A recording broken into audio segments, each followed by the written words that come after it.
guys! Today I'm going to show you a fun art activity that you can do at home. It only requires a few art supplies, pretty much actually just household things that you guys all probably already have at your house. You might need a little bit of help from your parent because the main art supply we're going to use today is coffee. So you're going to need a parent to help you brew some coffee in a coffee pot, but besides that, you can probably do everything else yourself. And what we're going to be making are these really cool tree ring designs. So a tree ring is like when you have a tree and you cut it down and it's like the little circles that you see inside or in the middle of a log. And I'm going to show you kind of two different ways to make it depending on what materials you have available, or you can mix and match the materials from the two different versions to make the style you want. So the materials that you're going to need for this are a piece of paper, obviously. This one I made on like kind of a thicker, just like printing paper or construction paper, or just plain white but like a little thicker paper. And so that looks pretty nice. It picked up the paint really well.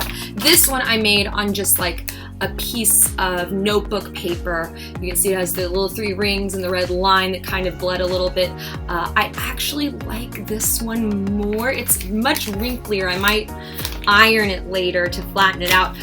But if you look closely, you can see that it just has this like beautiful effect with the different layers where it all kind of like just looks so much more organic. It has these cool little raw edges from the different colors of liquid. So, but it really just depends on what you have and what you want to try.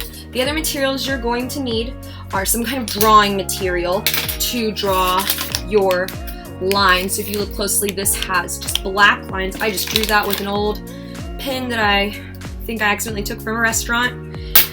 Or you could use like a colored pencil. Brown would work, black would work. I used a brown colored pencil on this. Those are those skinny lines that you see right there. A Sharpie, a regular fine point Sharpie worked just fine. If you had a brown Sharpie, that would work really well. Even a regular pencil is fine, or a brown crayon is fine. Really, the only thing I probably wouldn't suggest using is a brown washable marker, because when you use the coffee, it'll like make the marker kind of bleed everywhere. And I think it's nice to have those like crisp, clean lines, because those represent like each year of the tree, I believe. But it's up to you. You could try it with a marker and see what happens. You also need a painting supply, something to paint with.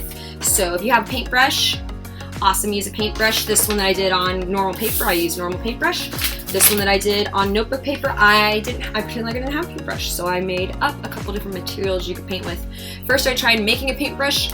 This is just a piece of sponge that I cut and duct taped onto a pencil, and I made two ends, like a big end and a skinny end. And you'll see in the video that this definitely applies the liquid, but it's a sponge, so it sucks up a lot of liquid and spreads out a lot of liquid, which worked okay for the first layer, but then when I wanted to do skinnier lines, I need something skinnier. And so I remembered, hey, I have Q-tips in my bathroom, so I grabbed a Q-tip, and that worked great for the second layer.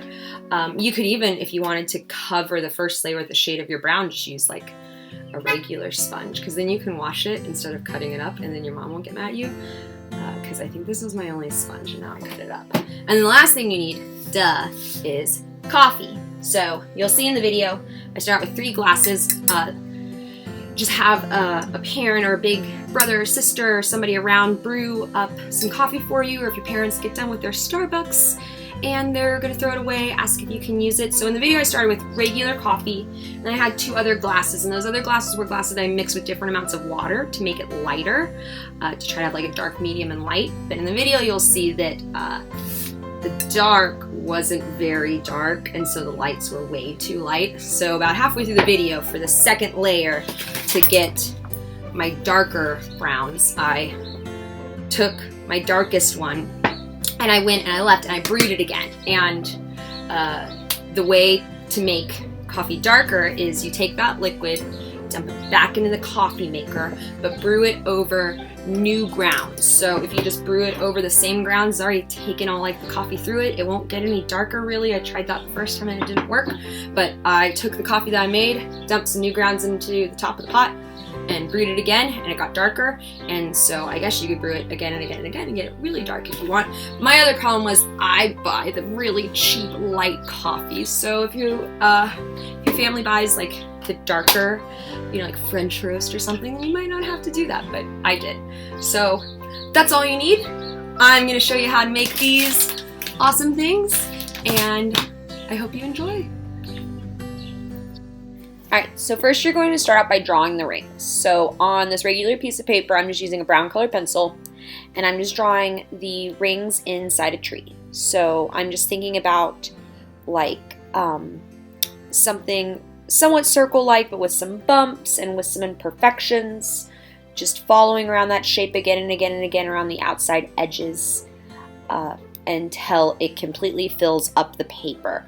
Don't be scared for areas to get closer and further apart. This should look organic, not perfect or like it was made on a computer.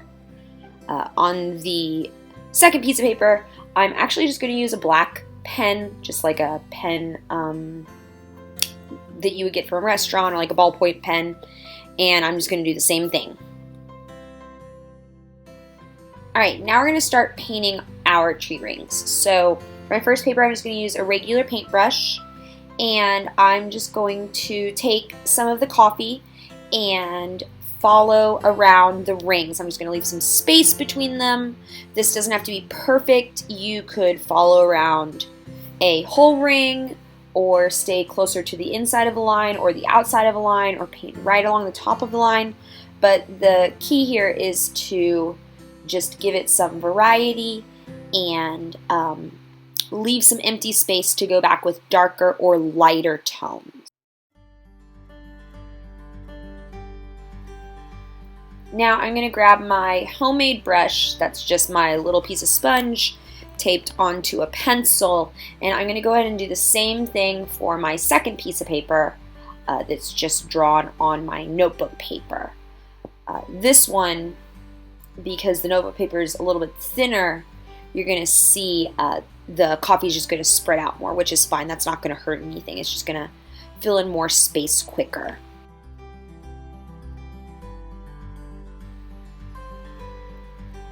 Alright, so I let that first layer dry, and while I did that, I went and brewed some darker coffee. So I just ran that coffee through the coffee pot again with some new grounds. And now I'm going back in with this darker tone, and I'm kind of trying to just fill in some of that space. So I've got my medium, light, and now my darker tones that I'm going to fill in all these areas.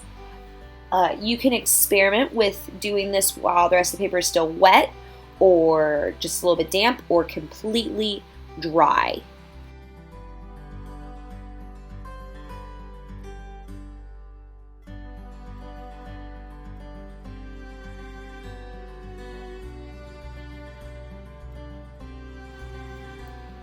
So I decided I wanted to layer up just a little bit more of the really dark coffee on just a couple of the rings to give it some more depth. So I actually used a hairdryer to blow dry my paper to speed this up. But you could totally just let it dry for a couple hours on your desk, or you could even take it outside and just set it in the sun for a little while to dry. But letting the paper dry gives you the opportunity to layer your color and make it get even darker, just to give it some more of that depth and make it look a little bit more interesting. That's it. So I hope that you enjoyed this video. No matter which direction you go with this project, I think that they both look really, really, really cool. I'd love to see yours, and I'd also love to see if anybody thinks of something creative to actually do with this paper. I mean, I think this is a beautiful work of art all by itself, but I think that there's also lots of really cool things that you could do with these, and I'd love to see some of your ideas. So I look forward to seeing what you guys create. Thanks for watching!